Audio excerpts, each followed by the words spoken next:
പ്രസവിച്ച പരിശുദ്ധ കന്യകയായ മാതാവേ,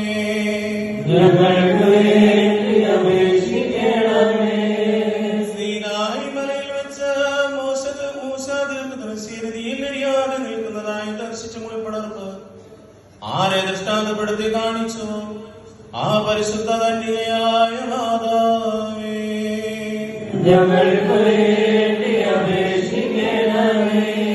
സ്വർഗത്തിലേക്ക് കരയറ്റുന്ന ഗോപിണിയായി യാക്കോബാരെ ദർശിച്ചു.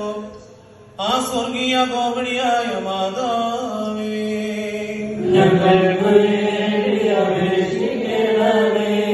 കുഞ്ഞാട് അത്ഭുതകരമായി പുറപ്പെട്ട മരമായി ജീവന്റെ നീരുറവ പുറപ്പെട്ട തീക്കൽ പാറയാം നാണയം ഉൾക്കൊണ്ട ഉള്ളിൽ കണ്ട മത്സ്യമായി മനയപ്പെട്ട് സ്തുതിക്കപ്പെടുന്ന മഹത്വമുള്ള മാതാവേ,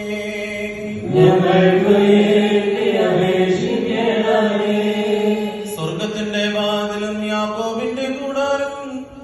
ദാവീദിന്റെ ഗോപുരവും ജ്ഞാനത്തിന്റെ സിംഹാസനവുമായി അറിയപ്പെടുന്ന മഹാപതിവ്രതയായ മാതാവേ,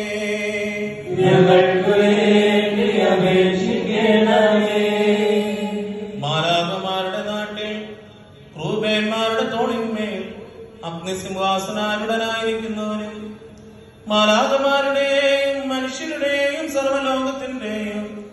സൃഷ്ടിസ്ഥിതി നിയന്ത്രിതാവുമായ സ്വർഗീയ രാജാവ് കരുണയോടെ ഇറങ്ങി പള്ളി കൊണ്ട വട്ടാരമായ മാതാവേ,